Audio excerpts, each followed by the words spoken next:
There's a brutal truth, a truth that the entire elite class, the capitalist establishment, and those sitting at the top of the pyramid silently agree upon. They must use every method at any cost to prevent ordinary people from completing the process of primitive capital accumulation.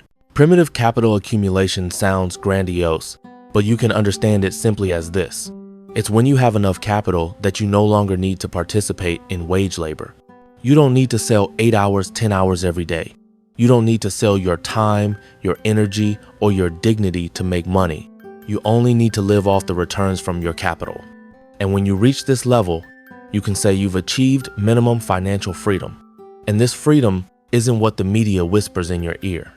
It's not $30 million, $50 million. It's not mansions or supercars. No, if your needs are lower than that, you can absolutely live in a rural area.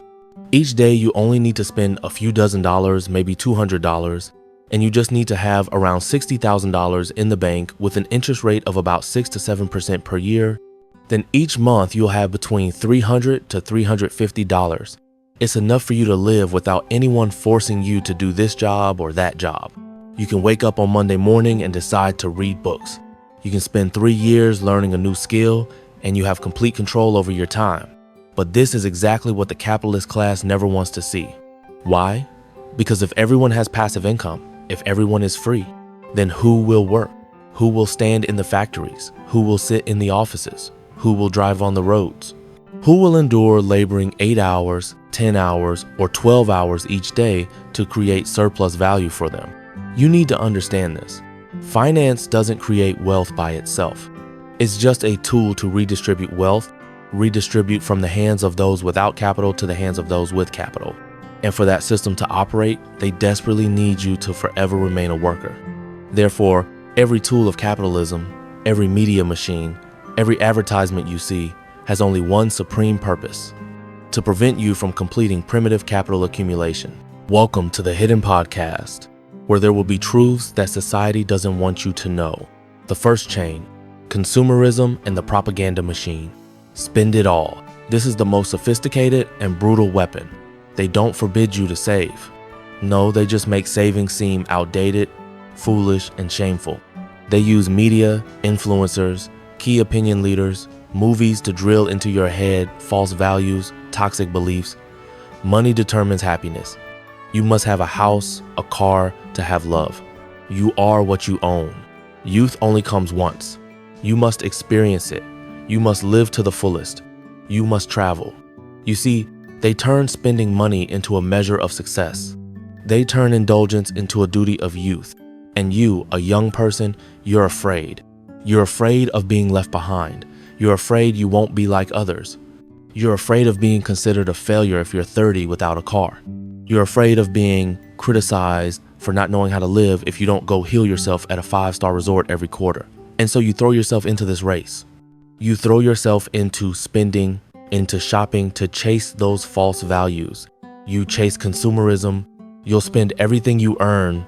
And when you look back after 10 years, you're 30, 35, you have a fancy phone, a few luxurious trips to post photos, and an empty savings account.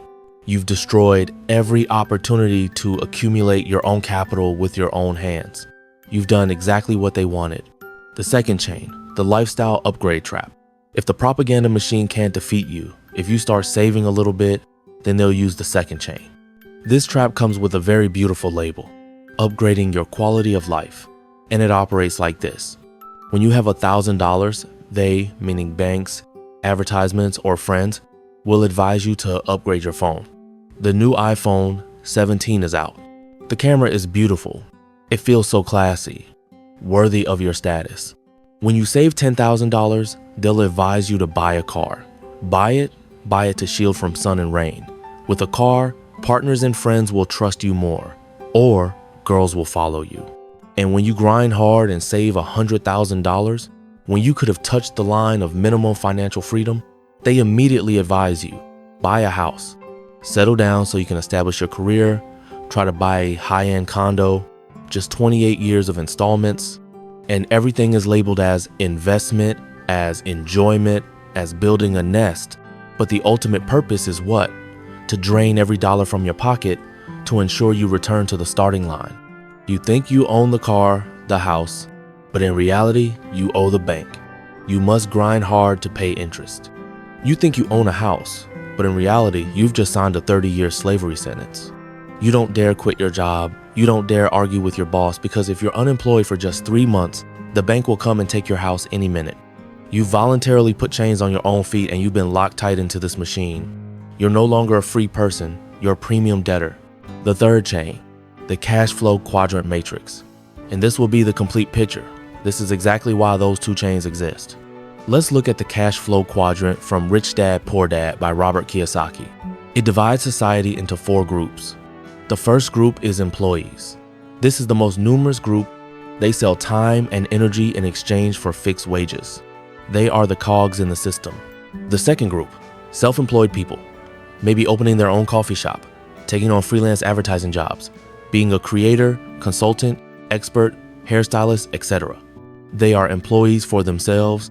They have more freedom, but they're still exchanging energy and time for compensation. If they stop, their money stops too. The third group is business owners. They own a self-operating system. They use money and other people's time to create profit. And the fourth group at the top is investors. They use money to make money, and money works for them. They don't even need to operate or manage anymore. You see the problem now, right? The capitalist system is designed for the business owner group and the investor group to benefit. And for these two groups to flourish, they need an abundant supply from the employee group. The two chains above, the consumption machine and the upgrade trap, exist to do exactly one job: lock you tightly in the employee group. Without you, who would work for them?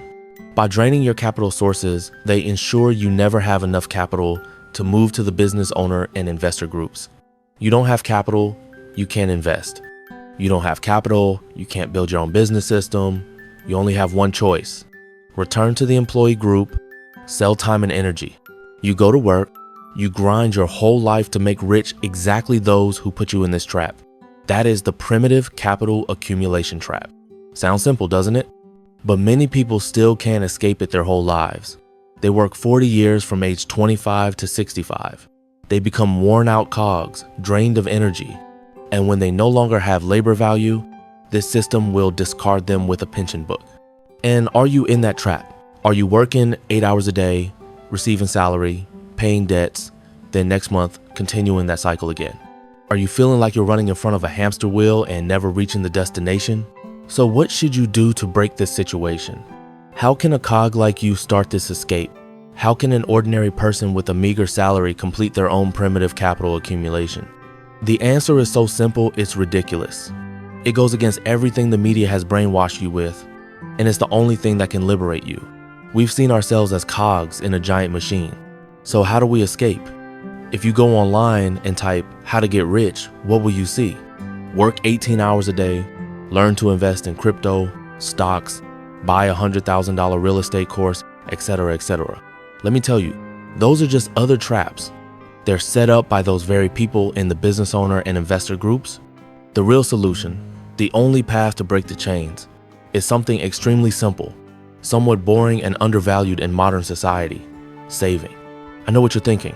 Saving? My salary is $3,000. When will saving make me rich? What era still talks about saving? You must invest, must invest. And that's exactly where this system is manipulating your thinking. You've completely misunderstood the purpose of saving in this 21st century. Now, let me be clear about something the financial industry doesn't want you to understand. When I talk about saving, I'm not echoing Dave Ramsey or Suze Orman's advice from 20 years ago. I'm talking about a complete paradigm shift in how you view money as a tool for freedom rather than consumption. The system wants you to believe saving is about hoarding cash in a low-interest account while inflation eats away your purchasing power. That's the straw man they set up, so you'll dismiss the concept entirely. But here's what they're really afraid of: saving as strategic capital preservation for opportunity positioning. Let me break down what actually happens in the American financial ecosystem when someone from the working class starts to break free. The credit score system itself is designed as a soft control mechanism. You're rewarded not for having zero debt, but for being a reliable debtor. You get better scores by maintaining balances, by showing you can service debt. Think about that incentive structure. The entire consumer finance industry profits when you're perpetually leveraged, not when you're liquid and free. Credit cards offering 2% cash back while charging 19% APR on balances. Auto loans stretching to 84 months, so the monthly payment looks manageable while you pay 50% more than the car's value. Student loans that can't be discharged in bankruptcy, creating a permanent debtor class of educated workers. These aren't bugs in the system. These are features. They're designed to extract maximum lifetime value from your labor. Here's the data they don't show you in those motivational finance videos. According to the Federal Reserve's survey of consumer finances, the median net worth for Americans under 35 is about $14,000. That includes everything: retirement accounts, home equity, everything. Meanwhile, the average outstanding student loan debt is around $37,000. The median American household carries over $90,000 in debt when you factor in mortgages, auto loans, credit cards, and student loans. So the starting position for most people isn't zero, it's deeply negative. The game is rigged before you even start playing. But here's where the psychology gets weaponized. Social media and influencer culture have created what behavioral economists call reference point manipulation. Your reference point for success isn't your parents' generation anymore. It's the curated highlight reel of everyone you follow. You see people taking trips to Bali, driving Teslas, living in renovated lofts, and your brain assumes that's the normal baseline. But what you don't see is the debt behind those images. The credit cards maxed out, the parents' money, the unsustainable burn rate. You're comparing your real life to someone else's carefully constructed fiction, and that comparison is making you poor. The cultural shift happened gradually. In the 1950s and 60s, the American savings rate was around 10 to 12% of disposable income. By the 2000s, it had dropped below 3%. Then the 2008 financial crisis hit, and for a brief moment, people got scared and started saving again, reaching nearly 12%. But as soon as the economy recovered, the rate plummeted back down. Why? Because an entire generation had been reconditioned to view saving as un-American, as anti-growth, as pessimistic. You're supposed to be optimistic, spend money you don't have on experiences you'll forget, finance a lifestyle that requires you to work until you die. That's the social contract of modern consumer capitalism. Now, let's talk about what strategic saving actually means in practice. I'm not talking about putting money in a 0.01% savings account and calling it a day. I'm talking about building what I call an opportunity fund. This is capital set aside specifically to buy your time back and increase your earning potential. Let me give you a real scenario. Say you're making $50,000 a year at your job. You hate it, but you're trapped because you need every paycheck. If you can save 20% of your after-tax income, that's roughly $8,000 per year. In 2 years, you have $16,000. That $16,000 isn't there to buy a car or take a vacation. That's your fuck you money. That's the capital that lets you quit a toxic job without having another one lined up. That's the money that lets you spend 6 months learning a high-value skill like data analysis, cloud architecture, or UX design without starving. That's the capital that lets you take a lower-paying job with better mentors and growth potential because you're not desperate. See, the real value of saving isn't the dollar amount, it's the optionality it creates.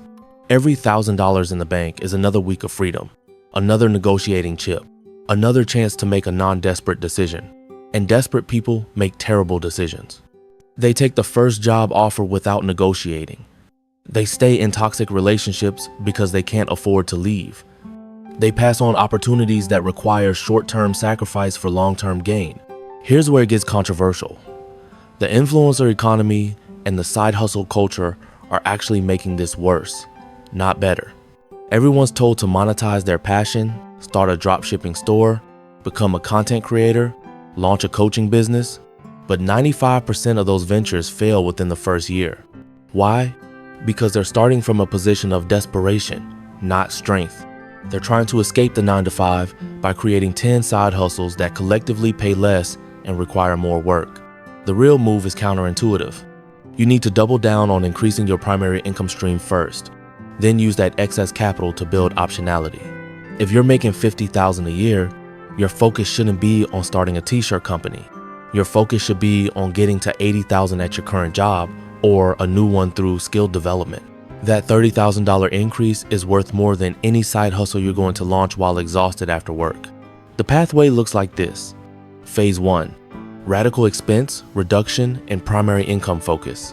Cut your lifestyle to the bone. Move to a cheaper place, get a roommate, sell the car and bike instead, stop eating out, cancel subscriptions. This isn't forever, it's a sprint. Simultaneously, figure out what skill will 10x your earning potential in your field. For most knowledge workers, that's either technical skills like coding or data analysis, or leverage skills like sales, negotiation, and communication. Invest your freed up time into developing that skill with obsessive focus. Phase 2, the income jump. Once you've developed a marketable high-value skill, you negotiate a significant raise or jump ship to a new company for a higher salary. This is where people mess up. They get a 20% raise and immediately inflate their lifestyle by 20%.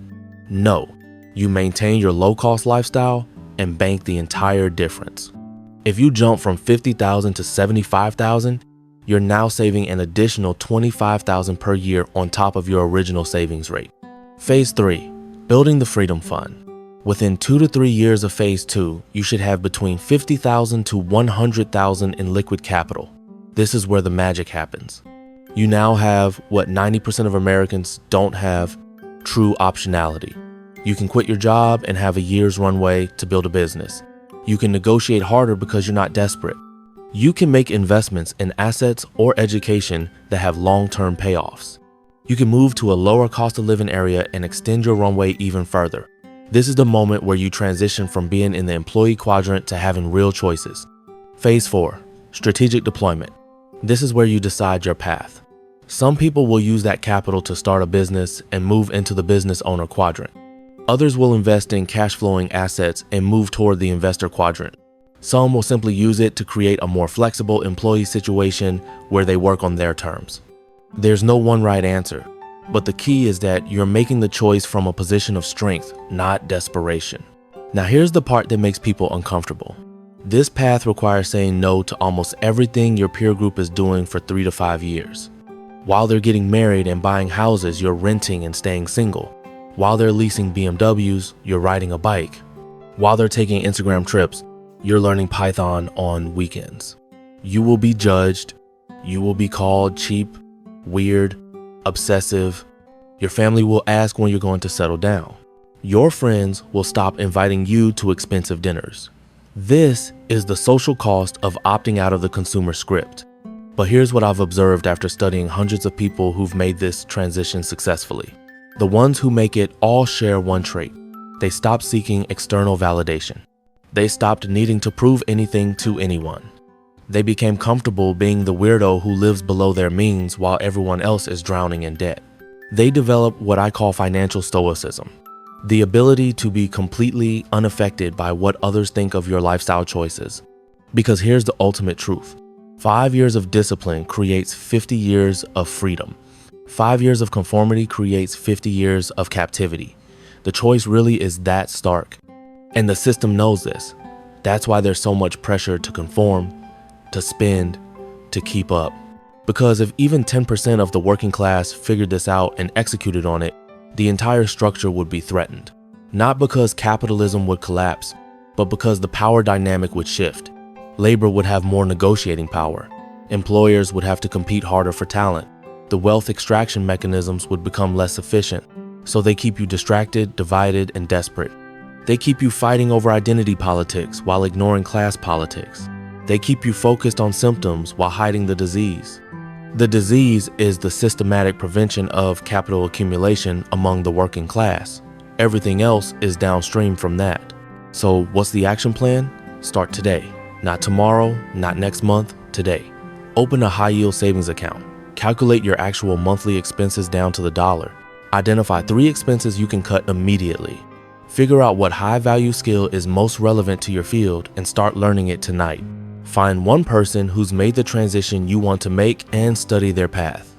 Unfollow every influencer who makes you feel inadequate. Delete the shopping apps from your phone. Tell someone you trust about your plan so you have accountability. This isn't motivational fluff. This is a tactical extraction plan from a system designed to keep you trapped. Every day you delay is another day the compound effect works against you instead of for you. The window is narrow. The time is now. Your future self is watching. Make them proud.